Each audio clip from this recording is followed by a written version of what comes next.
धन्यवाद मृत्युंजय जी। सम्मानित मंचस्थ अतिथिगण, सभागार में उपस्थित विद्वज्जन और विशिष्ट जन, समस्त छात्र, बटुकगण और इस सभागार में उपस्थित सभी महिला शक्ति, सभी को सादर नमस्कार।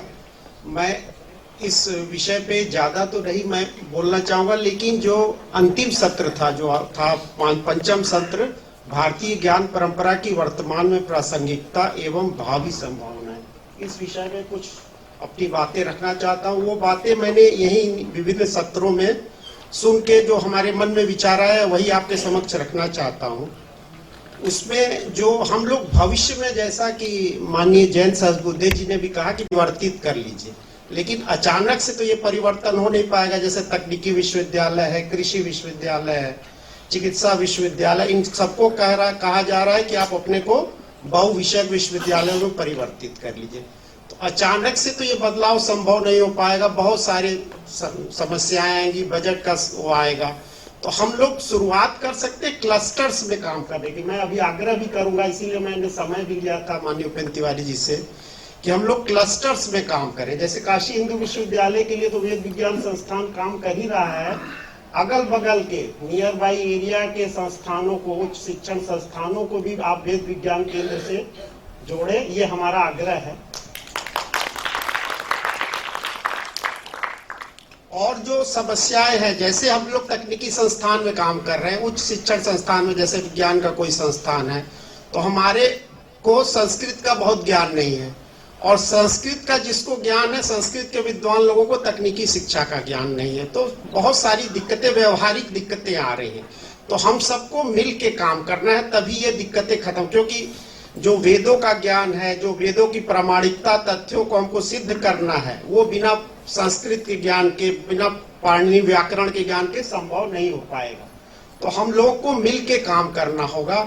इस तरह से जैसे अभी शुरुआत करने के लिए हम लोग, जैसे मैं मोतीलाल नेहरू राष्ट्रीय प्रौद्योगिकी संस्थान में कार्यरत हूँ, तो हम लोग वेद विज्ञान संस्थान के साथ मिलके, कृषि विज्ञान संस्थान के साथ मिलके काम कर सकते हैं। शुरुआत में अचानक से परिवर्तन संभव नहीं हो पाएगा, बहुविषयक संस्थान अचानक से नहीं बन पाएंगे, उसमें काफी समय लगेगा। तो अन्य जो परेशानियां हैं वो हम लोग इस विषय को कैसे आगे बढ़ा पाएंगे, उस विषय में मैं आप लोग को बताना चाहूंगा।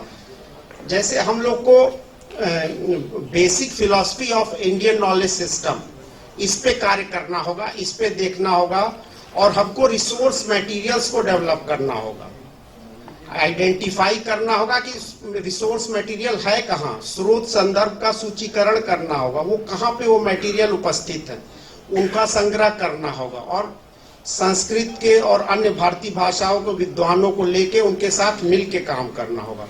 इसी तरह से करिकुलम और पेडागोजी जो भी है, उसको हमको डेवलप करना होगा, भारतीय ज्ञान परंपरा को। मैं आपको ये भी बताना चाह रहा हूँ कि जो AICT है और कई IIT इस पे कार्य भी कर रहे हैं, लेकिन अभी ये शुरुआती दौर में है, तो इस पे बहुत सारे कार्य करने की जरूरत है। और टेक्स्ट बुक और रेफरेंस बुक्स का भी निर्माण करना है, जो बहुत बड़ी चुनौती है। और हम लोग को इसके लिए प्रयोगशालाएं भी बनानी पड़ेंगी, क्योंकि भारतीय ज्ञान परंपरा का हमको उच्च शिक्षा या तकनीकी शिक्षा में समावेश करना है, तो प्रामाणिकता और तथ्यों को अगर वो करना है, तो उसके लिए हमको उस हिसाब से लेबोरेटरी भी स्थापित करनी होगी। जो सबसे महत्वपूर्ण बिंदु है कि जैसे अभी माननीय जैन सद्बुद्धे जी भी कह रहे थे कि अभी ये सबके लिए नया विषय है, तो सबको मिलजुल के एक दूसरे की मदद करते हुए आगे बढ़ना है। तो जिसपे टीचर्स की ट्रेनिंग का भी बड़ा महत्व है, टीचर्स को भी ट्रेन करना पड़ेगा, क्योंकि सभी लोग इस विषय में, कुछ लोग को छोड़ दिया जाए तो सारे लोग नए हैं, और हम सबको स्टूडेंट्स को भी ट्रेन करना। जब टीचर्स ट्रेन होंगे तभी स्टूडेंट्स भी ट्रेन हो पाएंगे। और हमको शॉर्ट टर्म कोर्सेज भी ऑर्गेनाइज करेंगे इस विषय पर, उच्च शिक्षा में, तकनीकी शिक्षा में, चिकित्सा शिक्षा में, सभी में। और हमको रिसर्च टॉपिक्स आइडेंटिफाई करना है, जिसपे कि हम शोध छात्रों को लगा सकें, जिससे कि वो आधुनिक विज्ञान से प्राचीन भारतीय ज्ञान परंपरा को जोड़ते हुए शोध का कार्य कर सकें, और जिसका सामाजिक और राष्ट्रीय सरोकार भी हो। ऐसी समस्याओं को लेकर हमको आगे बढ़ना है।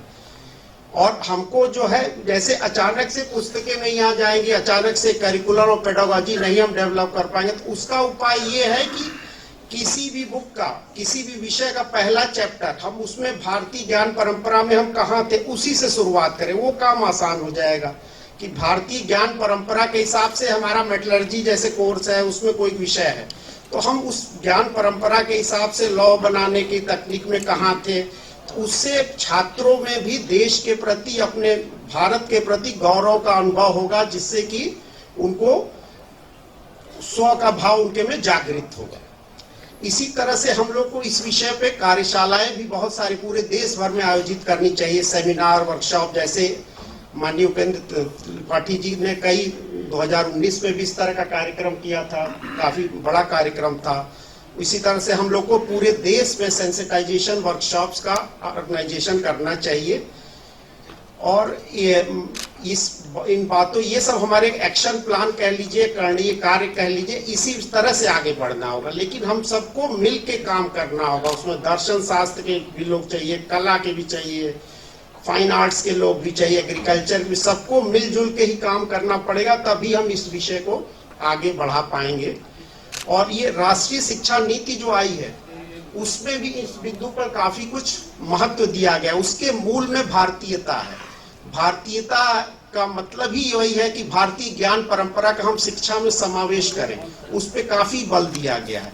तो इन सब बातों पर विचार करते हुए इस भारतीय ज्ञान परंपरा का हम शिक्षा में कैसे समावेश करें, उसके लिए हमको समूह में कार्य करना होगा, टोलियां बना के कार्य करना होगा, अपनी अपनी विषयों की टोली बना के, अपने अपने ब्रांच की टोली बना के।